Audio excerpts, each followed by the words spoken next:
بتائیے گا افغانستان کے ساتھ معاملات جو ہیں وہ انتہائی کشیدہ ہوتے چلے جا رہے ہیں، اس کے پہلے بھارت کے ساتھ تھے، اور اس میں جو اب موجودہ صورتحال ہے اس پر آپ کیا موقف اختیار کرتے ہیں؟ ہماری تو رائے یہی ہوگی کہ ہم دو برادر اسلامی پڑوسی ملک ہیں اور 2600 کلومیٹر کی ایک سرحد ہمارے بیچ میں ہے اور اس 2500 کلومیٹر کے آر پار ایک ہی قوم پشتون رہتی ہے وہاں. تو ایسی صورتحال میں جب انڈیا سے بھی ہماری دشمنی ہوگی اور سی پیک کے حوالے سے چین کا بھی ہم اعتماد کھو بیٹھے ہوں.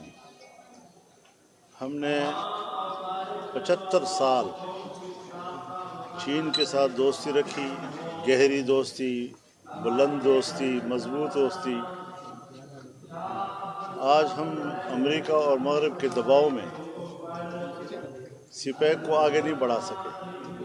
ہماری شکایت تو عمران خان سے تھی کہ انہوں نے اس منصوبے کو کیوں ترک کیا، لیکن اب ان کے بھی 1.5 سال ہو گئے، کوئی پیش رفت اس حوالے سے آگے نہیں ہو رہی. اور افغانستان کہ وہاں پر حالات کبھی پرسکون رہے ہی نہیں. ایک 50 سالہ طویل اضطراب کا دور ہے، عدم استحکام کا دور ہے.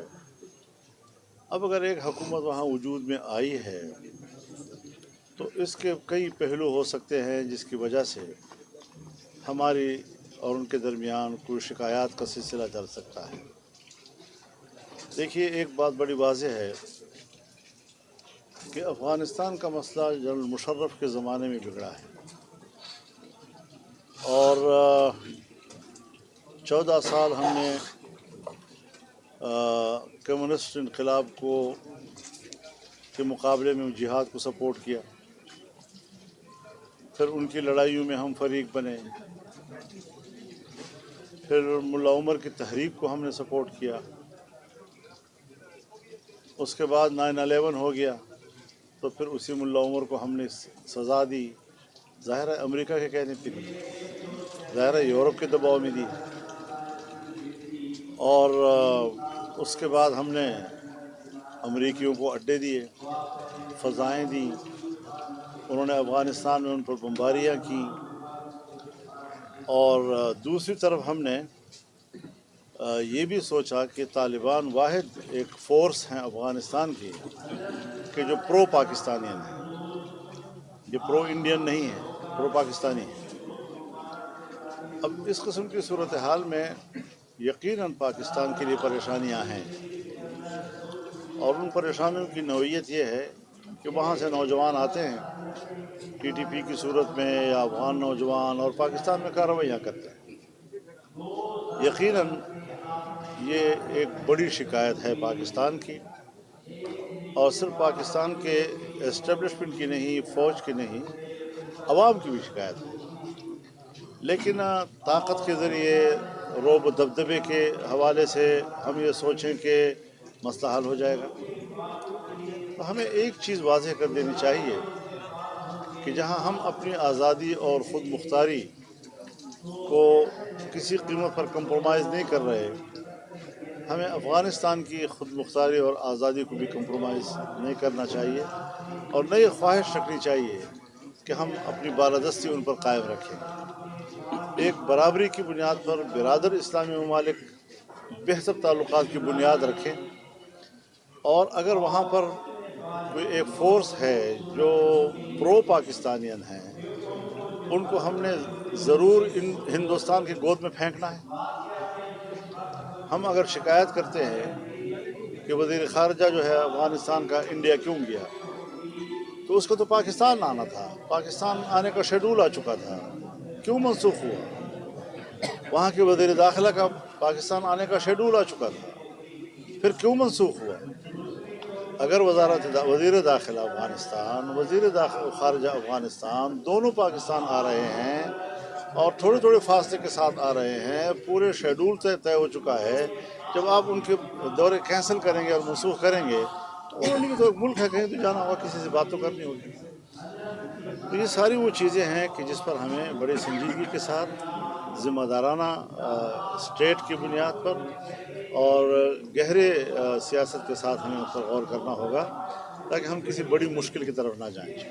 مولانا صاحب، میرا یہ سوال ہے کہ جو ٹرمپ نے فلسطین اور اسرائیل کے درمیان معاہدہ کروایا، اس کو آپ کیسی نظر سے دیکھتے ہیں؟ میرے خیال میں ایک بار پھر انہوں نے فلسطینیوں کے ہاتھ باندھنے اور اسرائیل کے ہاتھ کھولنے کی کوشش کی ہے۔ وہ اب بھی بمباریاں کر رہے ہیں، اب بھی فلسطینی شہید ہو رہے ہیں، سیز فائر کے باوجود ہو رہے ہیں۔ تو فلسطینیوں کو تو سیز کر دیا گیا اور اسرائیل کو فائر کے لیے چھوڑ دیا، تو اس طرح تو سیز فائر نہیں ہوتا جی۔ تو اس ساری صورتحال میں ہمارے حکمرانوں نے سوائے اس کے کہ ہم بہت جلدی کریں ٹرمپ کی خوشامد کرنے میں اور 1.5-2 لاکھ لوگوں فلسطینیوں کی شہادتوں سے جو ان کی انگلیاں سرخ ہیں اور ان سے ان کی خون ٹپک رہا ہے، ان کے لیے امن نوبل انعام کی بات کرنا مجھے سمجھ میں نہیں آ رہی کہ ہم کس چیز کی سیاست کر رہے ہیں۔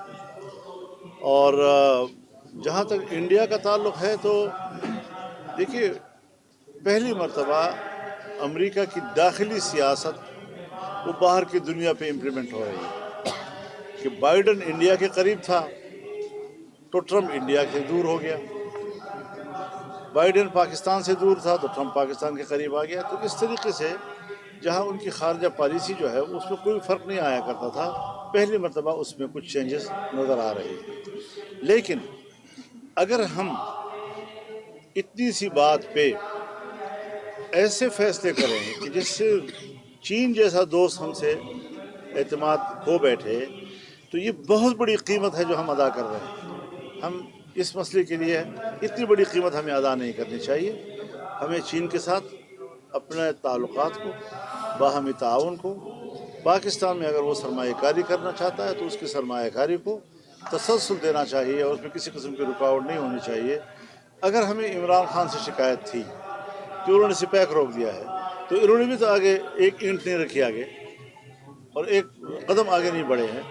تو یہ ساری وہ چیزیں ہیں کہ اگر خطے میں ہم تنہا ہو جائیں، چین کا اعتماد بھی نہ رہے، ایران کے ساتھ بھی تعلقات میں ہم سرد مہری ہو، اور پھر یہ دیکھنا ہے کہ ہم نے ایران پر الزام لگایا ہے اور بار بار لگایا ہے کہ علیحدگی پسند جو ہے وہ ایران میں رہ رہے ہیں، وہاں ان کی تربیتیں ہو رہی ہیں، وہاں ان کے کیمپس ہو رہے ہیں۔ تو پھر ایران اور افغانستان کے دونوں کے ساتھ رویے میں فرق کیوں ہے؟ اس کا معنی یہ ہے کہ کوئی بیرونی دباؤ کے تحت ہم ایسا کچھ کر رہے ہیں۔ یہ ساری چیزیں جو ہیں وہ تحفظات ہیں ہماری، اور اس حوالے سے ہم کوئی جذباتی بات نہیں کر رہے، ہم ملک کے ساتھ کھڑے ہیں، ہر قدم ملک کے مفاد میں اٹھائیں گے۔ اگر میں نے جنرل مشرف کے اس نعرے پر، جب اس نے کہا تھا سب سے پہلے پاکستان، اور میں نے اس نعرے کو بھی غلط کہا تھا اور میں نے اس پالیسی کو بھی پاکستان کے مفاد کے خلاف سمجھا تھا، تو میں آج بھی بڑی جرأت کے ساتھ کہہ سکوں گا کہ یہ پالیسیاں پاکستان کے مفاد میں نہیں ہیں۔ کے پی کے میں جو ہے مولانا صاحب، جو کے پی کے کی صورتحال بڑی تیزی سے خراب ہو رہی ہے، اس کو سدھارنے کے لیے ابھی حالیہ دنوں میں جو جرگہ ہوا ہے اس کے جو فیصلے ہیں، آپ اس کی حمایت کرتے ہیں؟ جرگے تو ہر وقت روزانہ ہوتے ہیں، ہم بھی کرتے ہیں، دوسری پارٹیاں بھی کرتی ہیں، حکومت بھی بلاتی ہے۔ کل بھی میرے پاس ایک وفد آیا تھا پی ٹی آئی کا کہ ہم ایک قومی جرگہ بلا رہے ہیں، انہوں نے کہا ٹھیک ہے بلائیں۔ تو جرگے تو ہوتے رہتے ہیں وہاں پر۔ بات یہ ہے کہ عام آدمی اس وقت گھر سے باہر نہیں جا سکتا، گلی میں نہیں جا سکتا، گاؤں سے باہر نہیں جا سکتا۔ تو اس ساری صورتحال کو کنٹرول کرنا یہ ایک بڑا چیلنج ہے اس وقت وہاں پر، اور خاص طور پر جو وہاں پر عسکریت پسندی ہے وہ بہت پھیل گئی ہے۔ تو بجائے اس کے کہ ہم افغانستان کے اندر جا کر کارروائیاں کریں، اپنے گھر میں ہم نے کیا کیا ہے؟ اپنے گھر میں تو کم از کم جو چیز ہے اس کو تو کنٹرول کریں۔ طاقت استعمال کرنی ہے تو وہاں استعمال کریں جو مجھے نقصان دے رہا ہے جی۔ تو درون درچ کر دی کہ برون خانہ آئی۔